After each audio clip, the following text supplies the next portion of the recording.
हाय दोस्तों, कैसे हैं आप लोग। आज हम पढ़ने वाले हैं abrasive jet machining. Abrasive jet machining जो है वहां पे, जैसे कि इसका नाम कहता है एब्रेसिव जेट मशीनिंग, मतलब एब्रेसिव आएंगे, जेट की तरह आएंगे, मटेरियल पे हिट करेंगे और मटेरियल को रिमूव कर देंगे और मशीनिंग हो जाएगी। लेकिन एब्रेसिव पार्टिकल खुद से नहीं जा सकते, उसको साथ में लेके जाना पड़ेगा। उसको साथ में लेके जाएगी प्रेशराइज गैस।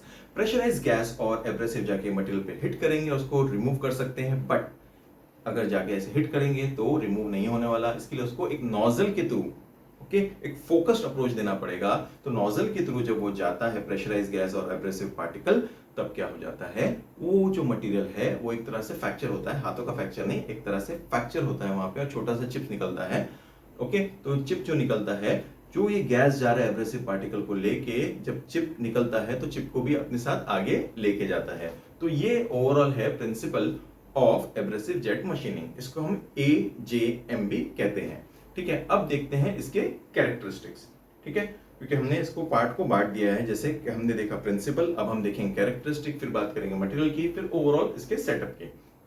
अगर कैरेक्टरिस्टिक की बात करें तो आपने देखा जैसे कि एब्रेसिव पार्टिकल किसके साथ जा रहा है, गैस के साथ जा रहा है। अब गैस के साथ जा रहा है तो इसमें एक फायदा क्या है, हीट जो है वहां पे जनरेट नहीं हो रही है। तो अगर कोई मटेरियल हीट सेंसिटिव मटेरियल है, उसका मशीनिंग पॉसिबल है, तो ये एक कैरेक्टरिस्टिक है। और अगर कॉम्प्लेक्स डिजाइन या इंटीग्रेट डिजाइन अगर आपको बनानी है तो एब्रेसिव जेट मशीनिंग यूज की जा सकती है। अगर जो मटेरियल जिसको मशीन करना है वो काफी थिन है, पतला है, तो वहां पे अगर आप हार्ड टूल या बड़ा टूल यूज करेंगे तो हो सकता है वो बेंड हो जाए, टूट जाए मटेरियल। इसके लिए वहां पे एब्रेसिव जेट मशीनिंग यूज की जा सकती है।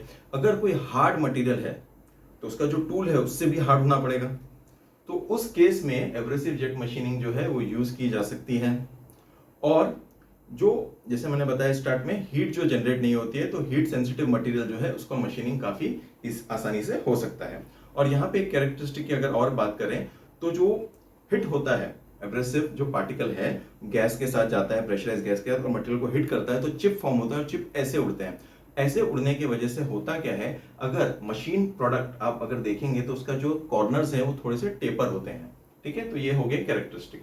अगर मटेरियल की बात करें, जो एब्रेसिव पार्टिकल है उसकी जो साइज है, एब्रेसिव पार्टिकल छोटे छोटे हैं, तो उसकी जो साइज है वो 10 to 50 माइक्रॉन्स उसका साइज होता है।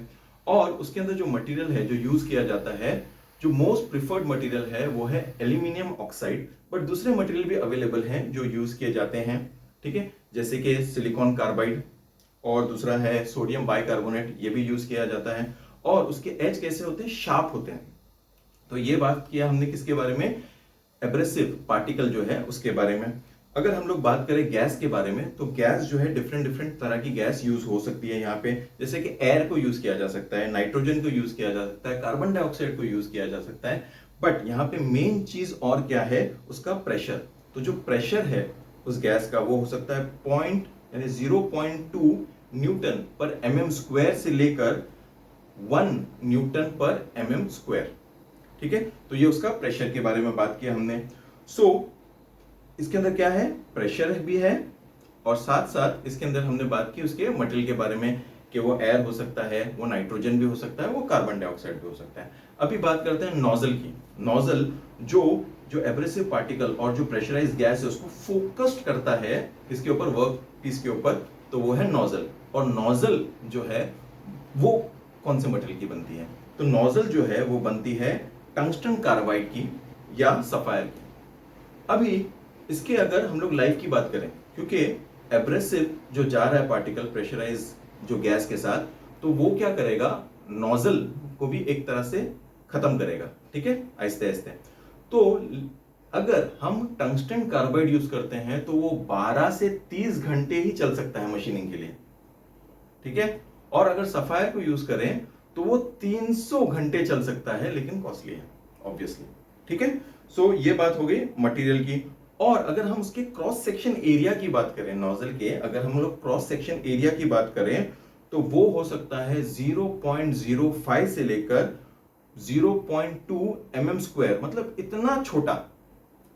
क्योंकि उसमें से जो छोटे छोटे 10 to 50 माइक्रॉन्स वाले एब्रेसिव पार्टिकल प्रेशराइज गैस के साथ, ठीक है, हमने गैस की बात की कि वो कहां तक हो सकता है, 1 न्यूटन पर mm स्क्वायर तक उसका प्रेशर हो सकता है। और वो जा कहां से रही है, ये नोजल जो कि इसका क्रॉस सेक्शन एरिया क्या हो सकता है 0.05 से लेकर 0.2 mm² तक, ठीक है। और उसका अगर क्रॉस सेक्शन की बात करें तो वो राउंड भी हो सकता है, रेक्टेंगल भी हो सकता है, ठीक है। तो ये बात हो गई नोजल की। अब बात करते हैं सेटअप की कि सेटअप किस तरह से होता है। सेटअप इस तरह से होता है कि वहां पे एक हॉपर रहता है, हॉपर यानी फनल की तरह, ओके। फनल जैसे गलनी होती है जिसके अंदर हम लोग घासलेट अगर डालना है तो गलनी यूज करते हैं, तो वैसे एक हॉपर होता है और हॉपर के अंदर ये जो है एब्रेसिव पार्टिकल डाले जाते हैं। एब्रेसिव पार्टिकल हॉपर से होके कहाँ पे गिरता है, मिक्सिंग चेंबर में गिरता है, ठीक है। और वहां पे होता है एक रेगुलेटर, ताकि इसके जो फ्लो है, जो एब्रेसिव पार्टिकल जा रहा है उसका जो फ्लो है उसको कंट्रोल किया जा सके, तो वहां पे एक रेगुलेटर रहता है। लेकिन उसके साथ साथ एक दूसरा कनेक्शन होता है पाइप का, जो कि गैस के लिए होता है, ठीक है। सो ये जो गैस का कनेक्शन हो रहा है उसके भी फ्लो को कंट्रोल करना है, उसके भी प्रेशर को कंट्रोल करना है, तो वहां पे क्या रहेगा, वहां पे रहेगा एक प्रेशर गेज रहेगा और एक रेगुलेटर रहेगा, जो कि आने वाली जो गैस है मिक्सिंग चेंबर में, जो गैस आ रही है उसके प्रेशर को और उसके फ्लो को कंट्रोल करेंगे, ठीक है। और जब ये हो रहा है तो जाके क्या हो जाएगा, एब्रेसिव पार्टिकल बैठ जाएगा। तो एयर अगर जाती या गैस जो है वो जाती है तो उसको उठाएगी कैसे, तो इसके लिए उसको क्या किया जाता है, एब्रेसिव पार्टिकल को वाइब्रेट किया जाता है, ताकि एब्रेसिव पार्टिकल वाइब्रेट हो और जब ये प्रेशराइज गैस आए तो उसके साथ उठ के ये नोजल की तरफ जाए, ठीक है। सो अभी यहाँ पे हमने बात कर दी, तो मिक्सिंग चेंबर में क्या होता है, वाइब्रेटर होता है। तो जो एब्रेसिव पार्टिकल है वो एक, जो एब्रेसिव पार्टिकल और गैस के साथ जो प्रेशराइज गैस के साथ मिक्स होकर एक होस के थ्रू जाता है, और कहां पे जाता है, नोजल के पास, ठीक है। अभी नोजल के पास चला गया। अब यहां पे फिर क्या होता है, यहां पे एक कंट्रोल वॉल्व होता है और फिर से प्रेशर गेज होता है, ठीक है।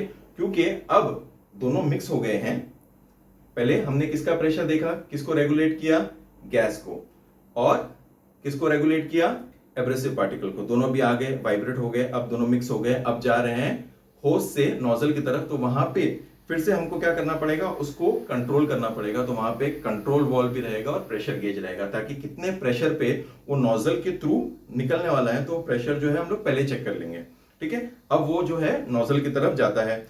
अब ये जो हाई स्पीड स्ट्रीम है वो नोजल से बाहर आती है, ठीक है। तो एक तरह से उसको कह सकते हैं एब्रेसिव जेट, ठीक है। क्योंकि एब्रेसिव जेट मशीनिंग, क्योंकि एब्रेसिव पार्टिकल प्रेशराइज गैस के साथ होस के होते हुए, अब नोजल से होते हुए, अब वर्क पीस के ऊपर जाके हिट करते हैं, यानी कि एब्रेसिव जेट, ठीक है। और ये जब होता है तो क्या होता है, एब्रेसिव पार्टिकल्स जो है वो जाके वर्क पीस पे जाके इंपिंच करते हैं, हिट करते हैं, और वहां पे क्या हो जाता है, एक तरह से फ्रैक्चर हो जाता है, मटेरियल रिमूव हो जाता है। और ये जो गैस एब्रेसिव पार्टिकल को साथ में लेके आई है, जाते वक्त ये जो चिप निकले हैं, ये जो मटेरियल रिमूव हुआ है उसको भी अपने साथ लेके जाता है और मटेरियल हो जाता है मशीन। तो आज हमने देखा एब्रेसिव जेट मशीनिंग, जिसे AJMB कहते हैं। और आगे आने वीडियोस के लिए आप हमें सब्सक्राइब कीजिए, लाइक कीजिए, कमेंट कीजिए, और हम ऐसे वीडियोस बनाते रहेंगे।